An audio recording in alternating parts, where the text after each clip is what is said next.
Welcome everyone to our first spring talk on a very truly spring-like day.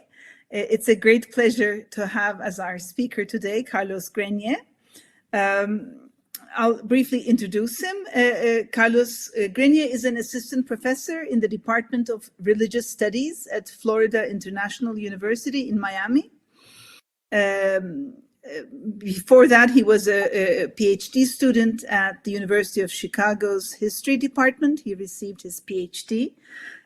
From there, with a brilliant PhD thesis, which he has subsequently published in the form of a very interesting monograph titled The Spiritual Vernacular of the Early Ottoman Frontier, the Yazıcıoğlu Family.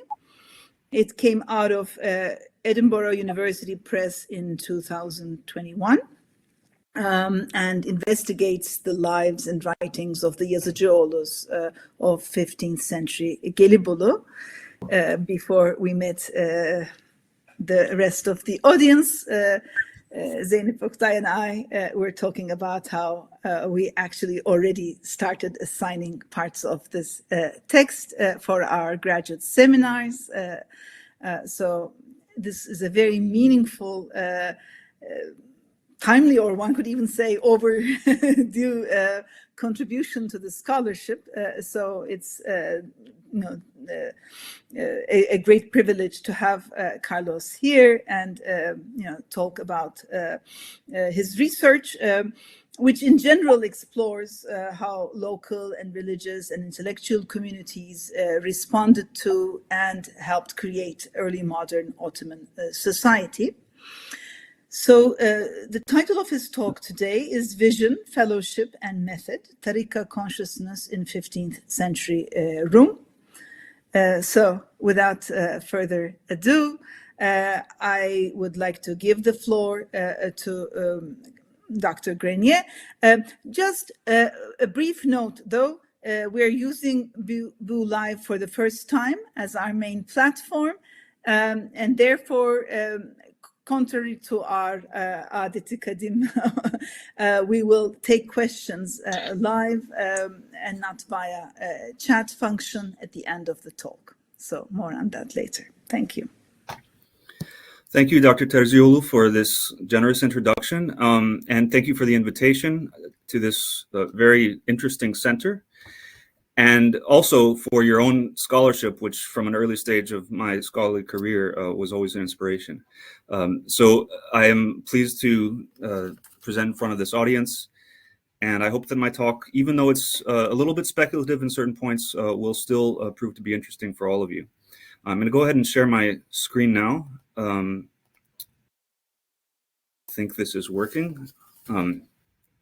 So when I think of myself as a historian, I consider myself a historian of the 15th century. And during the early years of my graduate studies, I was sometimes asked by friends, why the 15th century? At that time, I was not really able to articulate an answer. It is only in retrospect that I can identify the distinctive qualities that fascinated me of the epoch between the Battle of Ankara and the Khuruj of Shah Ismail. What I perceive now is that I was interested in a particular intensity or dynamism in the social and political activities of discrete religiously defined communities, of local religious communities, specifically the Sufi Tariqa and other similar mystical groups across the course of the century. And I've come to believe that these, in a sense, powered and drove Ottoman and Persianate history at this time, binding together different social strata into units capable of political action. So what do I mean by this? I mean, the latent social potential of spiritual communities is visible in contests between Timur and the Ni'matullahis, the tension between Hajj Bayram and Murat II, remembered in the Bayrami Melami tradition, the power of Fatih Sultan Mehmed's association with Ak Shamsuddin, who comes from that same tariqa, the political role of Sufi tariqas in the succession conflict between Bayezid and Jem, and the transformation of Naqshbandi circles into Herat and Samarkand into state elites, and finally, the metamorphosis of one particular Sufi order, the Safavi of Ardabil, into a state to rival the Ottomans. On the obverse of the same coin are other movements without the same presence in the political realm. Sheikh Bedreddin, the Hurufiyya, the Mushatsha, the Nurbakshis, the so-called Ikhwana Safa, Neo-Ikhwana Safa, and so on. All of these were religious and intellectual associations with a kind of activist profile. The social potential of all of these was, as we have seen, successfully managed in the long run by the Ottoman and Safavid states. But for a time, these were charged with energy. This phenomenon may be examined in a number of ways. My own curiosity was drawn by a specific question. How did members of tariqas and other similar groups and communities imagine the bond they share with each other? What were the variations in this concept of fellowship? How did they function as groups rather than as simply individuals with ideologies? It has often been repeated by Trimmingham, Hodgson, and many others that the late medieval centuries form a kind of classical era in the history of Sufi tariqas. This image is borne out by the proliferation of tariqa-specific biographical works like Rashahat Ain Hayat for the Naqshbandiya, the international spread of groups like the Nimatulahiyya, Qadriya, Chishtiya, and so on, and the wide circulation of works that construct a model of a sort of ideal Sufi tariqa. We're all familiar with its basic features. A specific program is dispensed by a murshid to a set of murids, pledged to the sheikh through bay'ah. One or more of these murids may then distinguish themselves in order to carry the silsila on to further generations. The silsila is a crucial piece in the structure, providing the link with past tradition, and the specific path of the silsila across the generations justifies the particularities of the tariqa itself. It is the silsila that substantiates the spiritual transmission between murid and murshida and murid, and furthermore, places upon them the responsibility for its continuation. While it is most natural to think of the silsila as a sort of vertical concept connecting the past to the future along a lineage, it also justifies the cohesion of the living community, and it thus fulfills a kind of horizontal function as well. Few of these classical turuq were secretive communities. While specific zikr rites and texts may have been guarded carefully by adepts, one rarely gets the sense that a disciple's membership in the tariqa was itself secret. Surely, the wide distribution of texts that might be called tariqa histories, exemplified in the Bayrami Melami case by Sara Abdullah Semeratu Fuad, indicates that the feats of important Sufi figures, the silsilas that legitimize them, and the intricate trajectories of the generations of murshids and murids that follow deserve to be familiar to any reader or seeker who inquired. Yet at heart, tariqas were initiatory communities, as the inner hakikat were intensely private, centered upon an encounter between a sheikh and an adept. As Betul Yavuz has argued, communities like the 17th century Melamiya emphatically insisted that the discourse at the heart of the order was to remain protected from dissemination, or even preserved in the sanctum of oral tradition, that is, in the sohbet of a living sheikh with a living disciple. Sohbet with a sheikh could offer each tariqa affiliate specific characteristic devotional practices. These exercises include various regimens of fasting, of seclusion, daily programs of awrad or dua or litanies or various types of sama, and of course, quantities of zikr. So far, I've identified these basic features. Silsila, a sort of public profile, often involving garbs or a special garb or manners, a living sheikh, and specific ascetic devotional practices. This package, though, which emphasizes method, however, was not universal.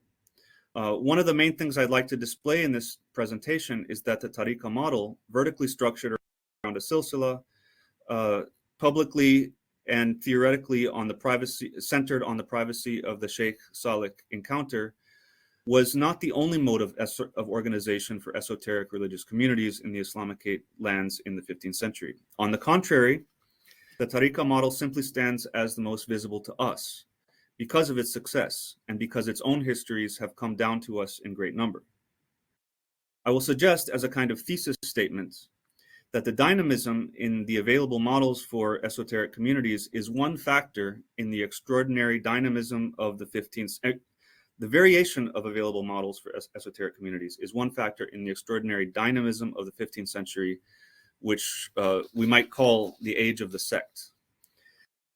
The state of my research being truly speculative at this point, I will only be able to use two examples, but hopefully they will be suggestive enough. The first is drawn from my in-depth study of the Yazıcıoğlu family of 15th century Gelibolu. The second is the well-known but still understudied community of the Hurufiya, the letrists, specifically the branch of the community that is resident in Western Anatolia and visible through the writings of Abdülmecid Ferişteoğlu of Tire. So first on the Yazıcıoğlus.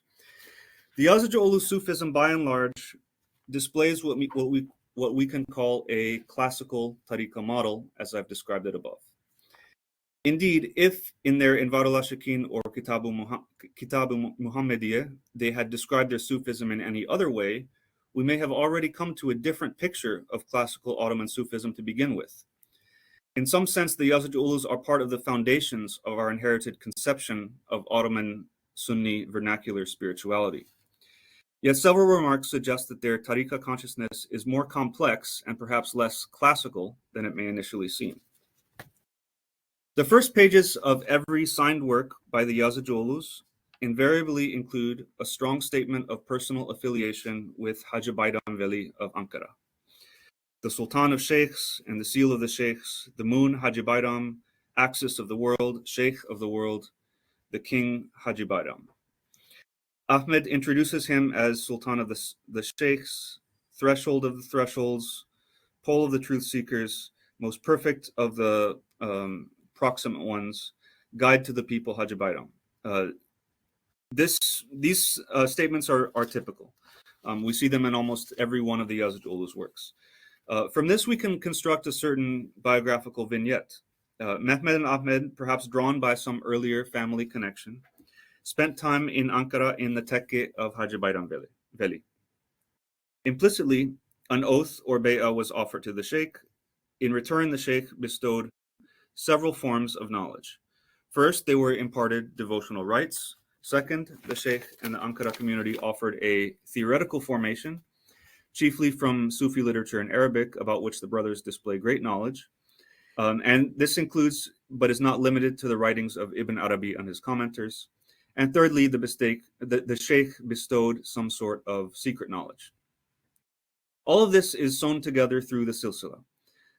Ahmed Bijan relays his own silsila in great detail in Kitab al-Muntaha.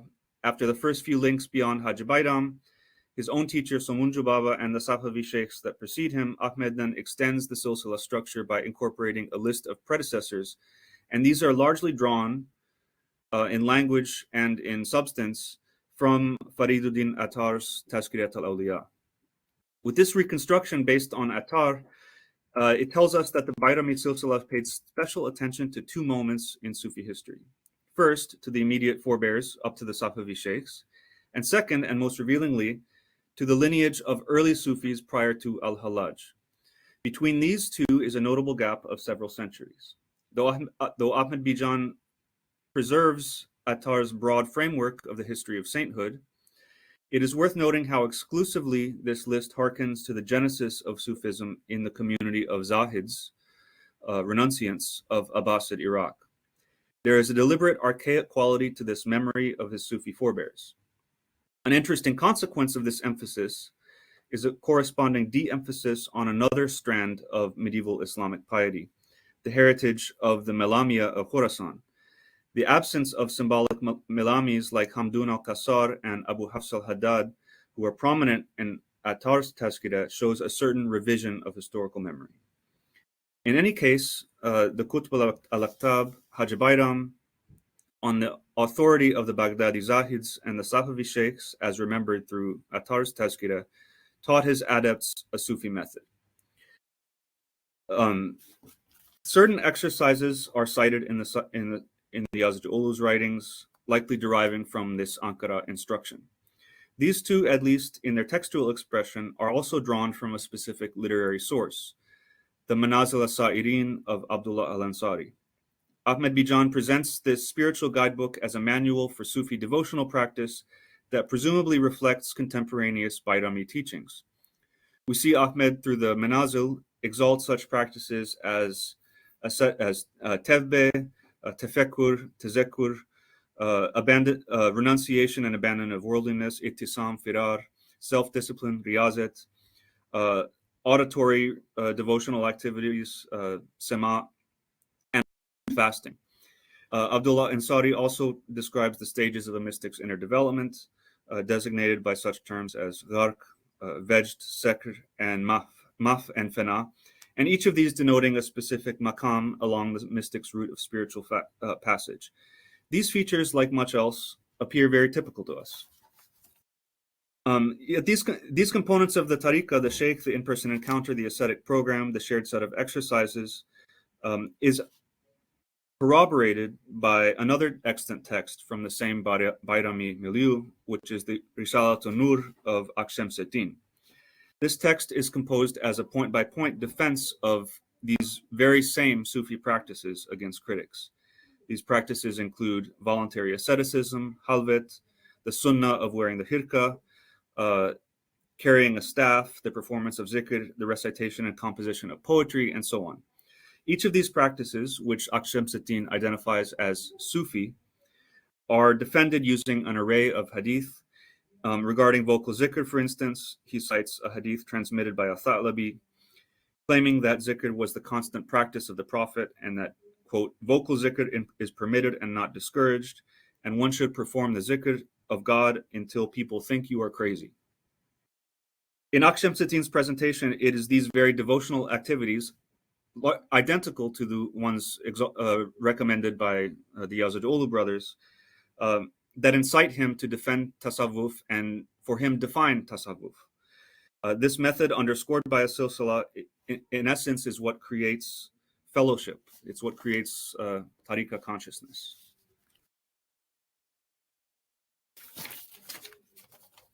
So far, this community structured by ritual, this is a community structured by ritual. However, as our first hint that the Yazıcıoğlus can accommodate other models of spiritual development, we find the following passage in an introduction to a section of the Muntaha that otherwise recapitulates Abdurrazak Kashani's Istilahat Sufiya.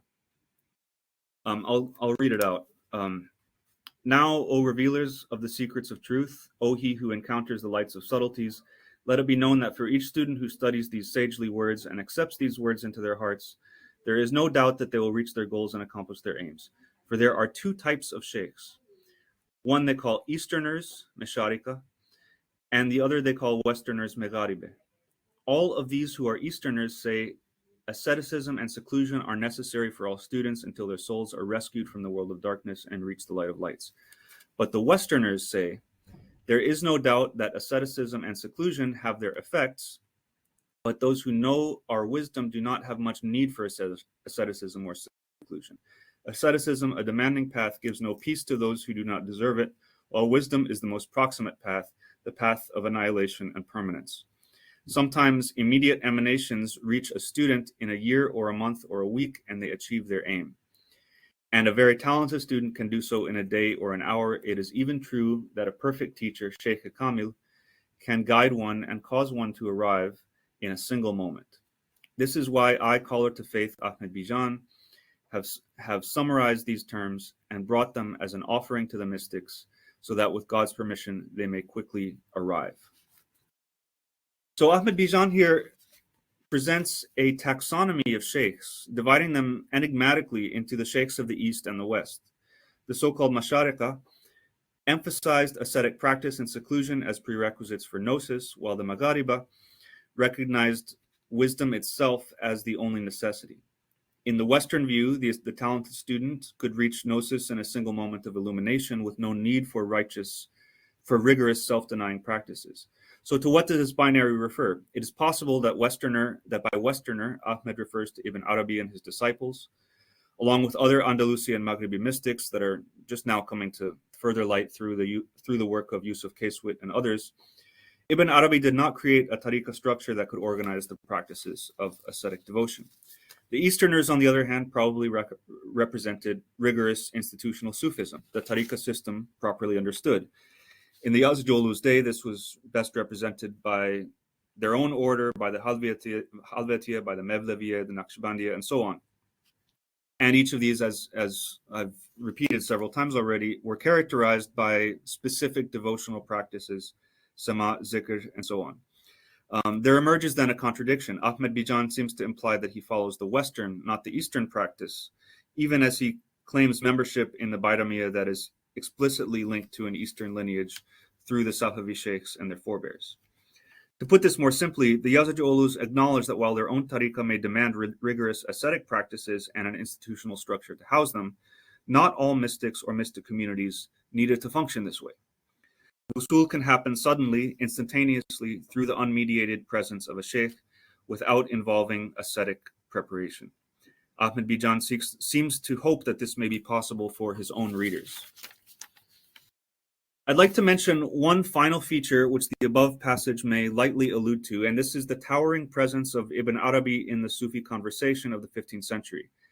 Again, the Yazıcıoğlu's constant interaction with the thought of Ibn Arabi, their comments on his works, and generally the absolute centrality of Akbarianism to early modern Sufism is not surprising to students of Ottoman Sufi thought.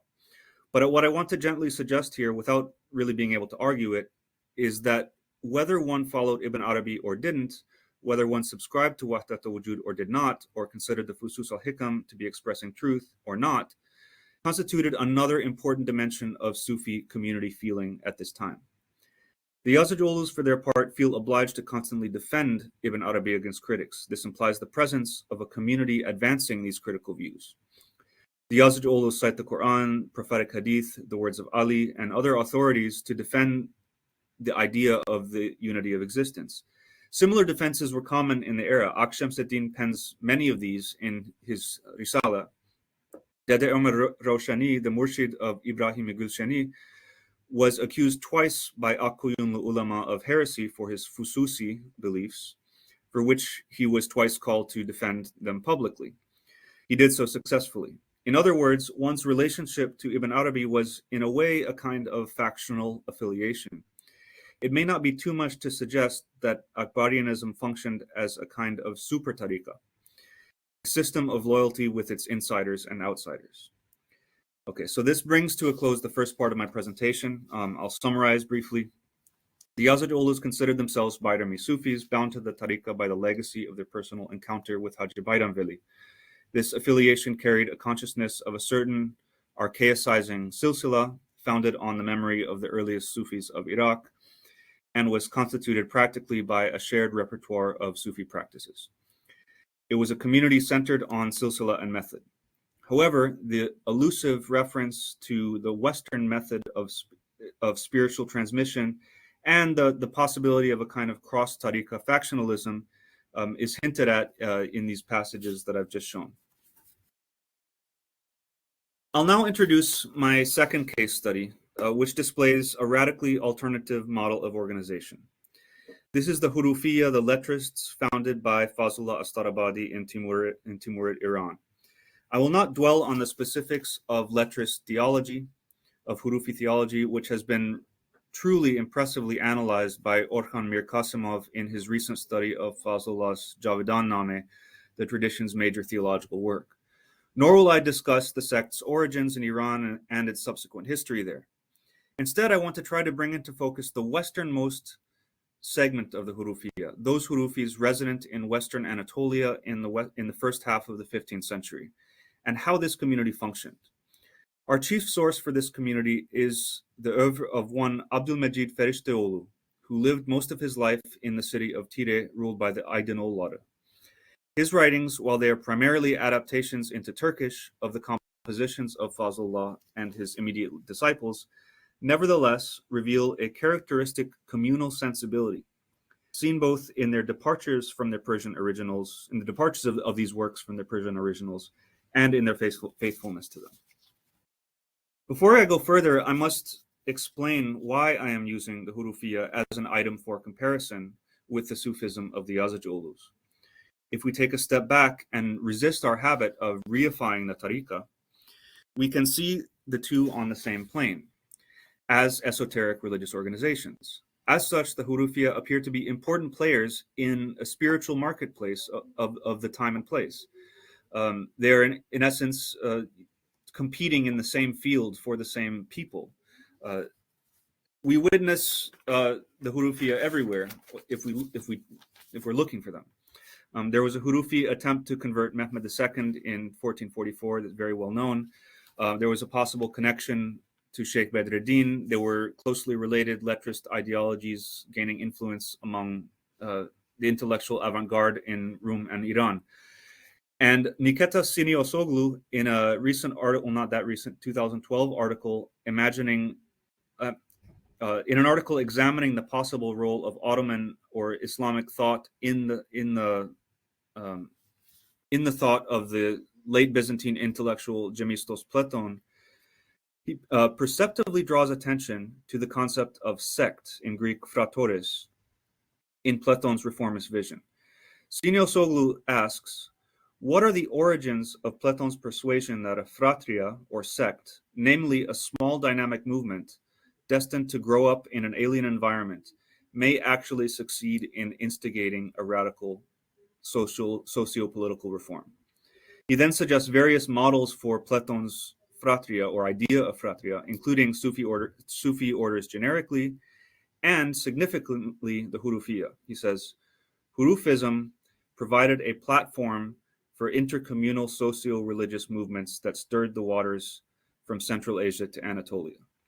Now, this claim is not really substantiated in this article, but I believe it's insightful. His proposal that the sect is a mode of organizing, the sect as a mode of organizing, and the Hurufi movement as an exemplar of such a phratria is, I think, a very important insight. If we are interested in the way that small religious communities functioned in the 15th century, and one of the starting points of most of my work is that they are quite important to the 15th century as a whole, then the Hurufiyya might be a very good place to look. So our Abdülmecid Ferişteoğlu is our chief source, and he must be situated first within his own family of Aydınid ulema. His ancestor, Izzeddin Melek, also known as Ferişte, was encountered by Ibn Battuta when he visited the Aydın court in Birgi at the beginning of the 14th century. His Abdülmecid's older relative, named Abdülatif ibn Melek, or Abdülatif Ferişteoğlu, was a prolific scholar of Hanafi religious sciences. It's unclear whether Abdülatif is the father or the brother or the uncle or some other relative of Abdülmecid Ferişteoğlu. Scholars are divided on that right now. In any case, Abdülmecid left his family's orthodox path, and at some point along this rebellious trajectory of his, he came across a certain Hurufi representative named Bayezid, and described the encounter this way in his Saadet-Name. It was in the Persian language that this divine Fazli, that is pertaining to Fazlullah, knowledge, reached this weak devotee of Fazl the Emanator, Fazl Feyyaz. It came from the most knowledgeable of the perfect, this investigator unique in the world and soul of the age, Gnostic of God, Mevlana Bayezid, peace upon him in the two realms, and to Bayezid from Shamsuddin Muhakkik, and from him to Mevlana Fazlullah. Then Bayezid became pir and murshid of this slave of Fazl Feyyaz, and delivered him from the imitation of shadowy ignorance. So this passage goes on, but at least here we can see the way that Abdülmecid Ferişteoğlu's entrance into this esoteric community is commemorated somewhat differently than what we have seen in the Yazıcıoğlus Sufi Tariqa. A short silsila is offered, stretching back 2 links to Fazlullah, who died in Iran at least 30 years earlier. But there it stops. However, what is notable is that it was knowledge from Fazlullah given through Bayezid that makes Abdülmecid Ferişteoğlu into a slave of Fazlullah directly, though he had never met Fazlullah in life. The silsila, such as it is simply a means for this Fazli, this knowledge from Fazlullah, knowledge to transform the murid, whose true peer is Fazlullah himself. This same process is seen in a poem by Rafi, another Hurufi, known partly through his connection to a more famous Hurufi poet, Sayyid Nasimi. Both of them were Azeri.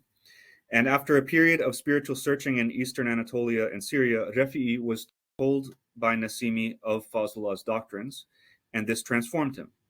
When I was told of Fazlul Haq, the veil was lifted. This knowledge rebuilt the ruin of myself. My abode of darkness was filled with light. Khizr has shown me the water of life. I must make the people of Rum aware and tell them of this hidden mystery. So Rafi, empowered by the water of life, that is the doctrines of Fazlullah, traveled to Rum, and according to oral tradition, then settled in Preveza in Epirus. Another Hurufi resident in Western Anatolia appears in a fascinating text by Ferişteoğlu entitled the Habname, a Turkish adaptation and expansion of Hoca Ishaq's collection of the dream interpretations of Fazlullah. So it's many dozens of dream interpretations. Most of them took place in Iran around the person of Fazlullah himself, but Ferişteoğlu adds some dream accounts by some in his local Hurufi community, the West Anatolian Hurufi community, such as one Ata'i from Tabriz who met Fazlullah in Iran before migrating to the West to serve as a scribe for a Ghazi named Turhan. After another visit to Iran and another return to the marchlands of Rum, he met Ferişteoğlu, who was then able to incorporate his story into his Habname. In this case, too, all initiatic flow emanates from Fazlullah himself without intermediary. And incidentally, the Iranian and or the Timurid and West Anatolian Hurufi communities seem to be closely connected. There's a lot of transit between them. So this community was secretive. George of Hungary remarks that, quote, these people are considered suspicious and schismatic by Turks, and if any of them are found, they are burned. Therefore, they do not hold their belief openly but secretly. And the Hurufi texts themselves, Ferişteoğlu's texts, discuss that they should be kept secret. The Ishkname says this Ishkname must not be given to the namahrem, the profane, lest the curse of God be upon those who give this to them. Furthermore, solitary, individualized interpretation is discouraged. If someone does not know the secrets and is ta'wil and persists in private speculations, it says this person will be deprived of witnessing the lights of the hidden and will be a person of this world, and the afterlife will be forbidden. So Hurufi ideas are embedded in this community and cannot be isolated from it. For Ferişteoğlu, this community knit together by ties of secrecy was a favored elect. Those who are outside of the Hurufi Dawa, we can call it, are dead, in his words. And to be alive was to desire to read one's own script and to drink the water of life of Fazlullah's ta'wil. The non-Hurufi is, quote, interred in the tomb of the body, but nevertheless can be brought to life through the intervention of Hurufi. Thus, while these Hurufi texts and ideas were preserved as secret knowledge for adepts, outreach was encouraged. Mehmed II was the target of a conversion attempt in 1444. The Jalairid Sultan Uwais was another target of a missionary attempt. And the Khabname in general records a spirit of kind of everyday evangelism of acquaintances, friends, and family of Hurufi partisans. The Hurufiya, as Ferişteoğlu shows us, were thus secretive and exclusive, but encouraged outreach. So the scheme I've sketched here is different from a Sufi order in several key respects. First, the nature of the bonds connecting its members do not at all resemble the typical Sufi structure of a murshid legitimized by a silsila and following the murshid a cohort of murids, one of whom would extend the silsila as khalifa. On the contrary, while Fazlullah may have appointed khalifas, he remained the sole focus of Hurufi devotional activities even after his death in 1394. And the task of his khalifas was not to build upon or develop, but simply to propagate his complete message. In this respect, their closest comparison is less the Sufi pir than the Ismaili imam.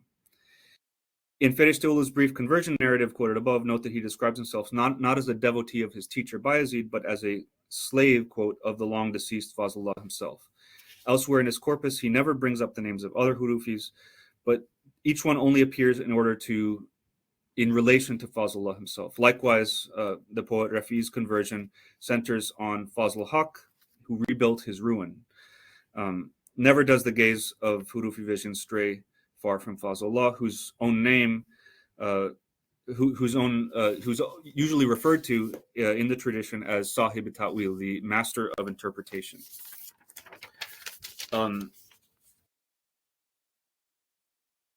In a similar vein, it is hard to discover evidence in Ferishtaoğlu's presentation of typically Sufi practices of seclusion, recitation of zikr, muraqabah, or any of the other spiritual exercises that characterize Sufi practice.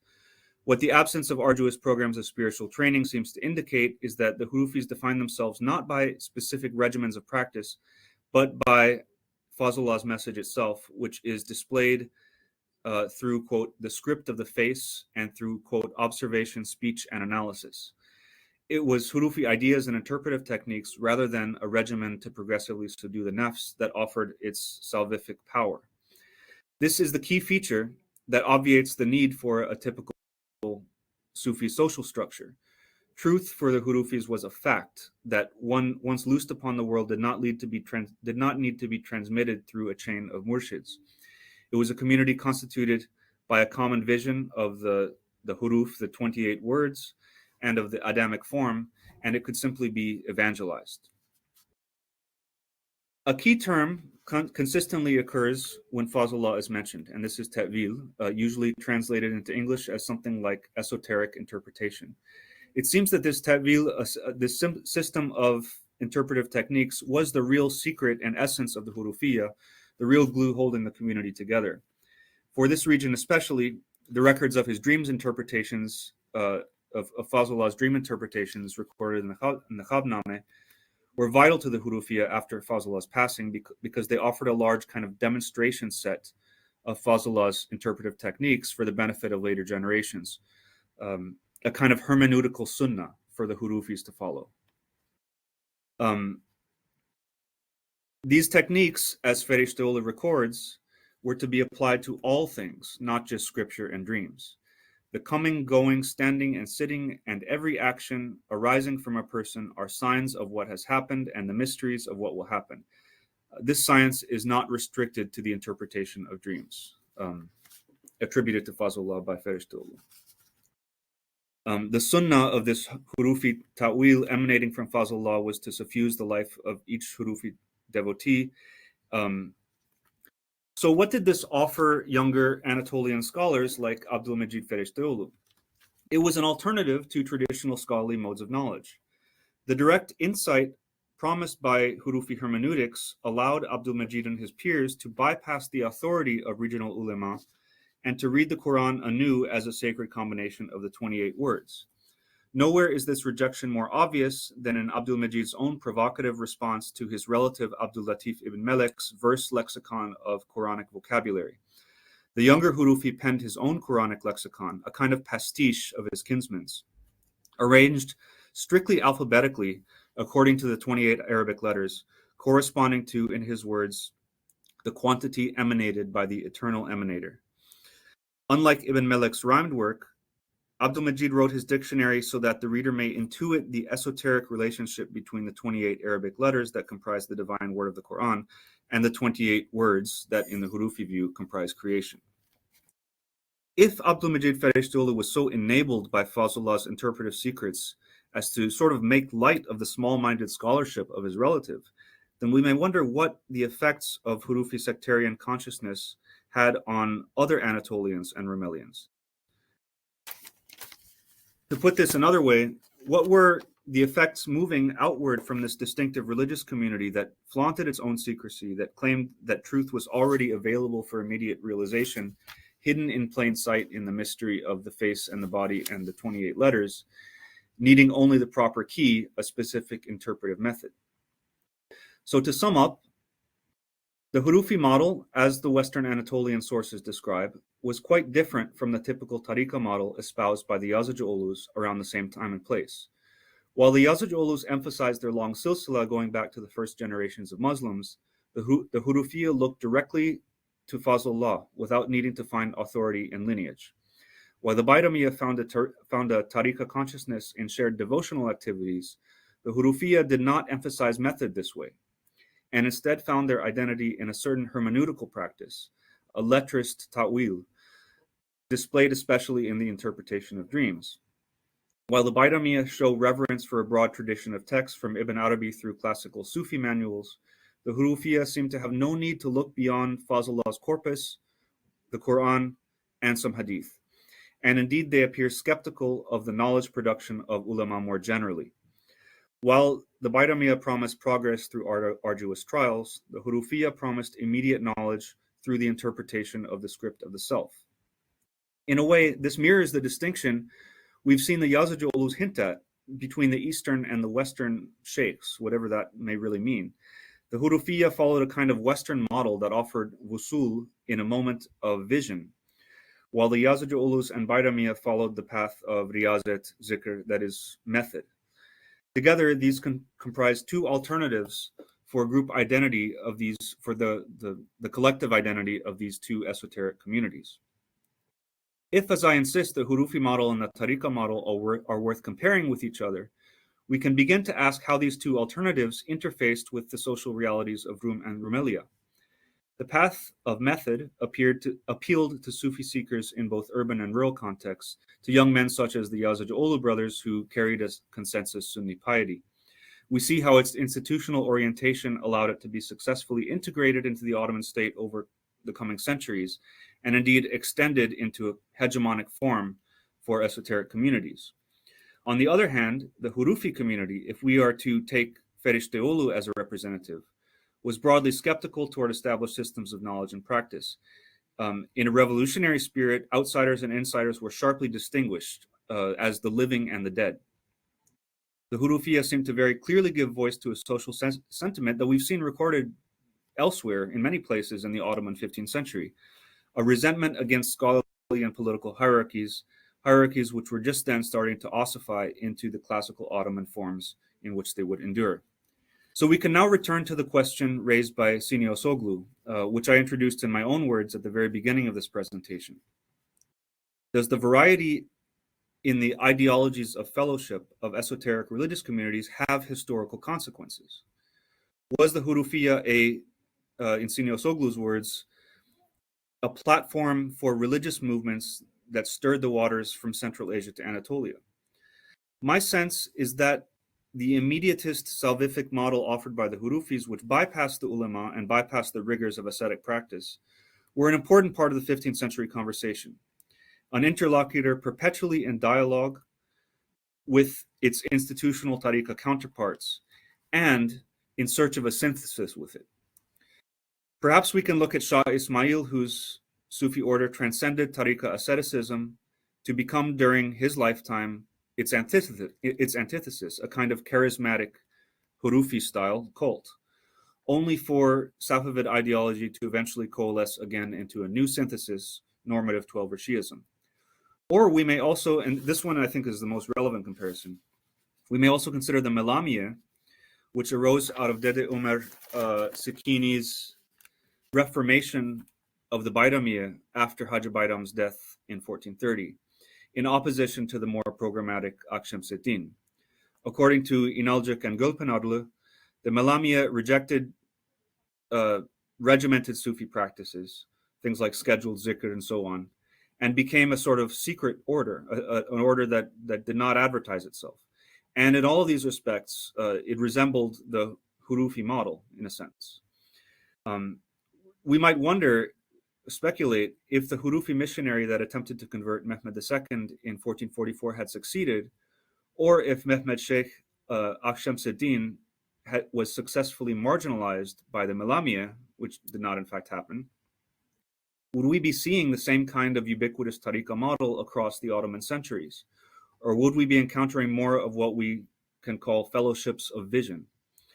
Or a much deeper question even, in what ways was Ottoman institutional Sufism itself, as we know it today, in fact, formed to be what it is as a response to groups like the Hurufiyya, who may preserve, perhaps, traces of the Ismaili model of esoteric instruction or ta'lim? So these questions, of course, cannot be answered here, but I hope at least I have shown that they are worth asking. Thank you very much.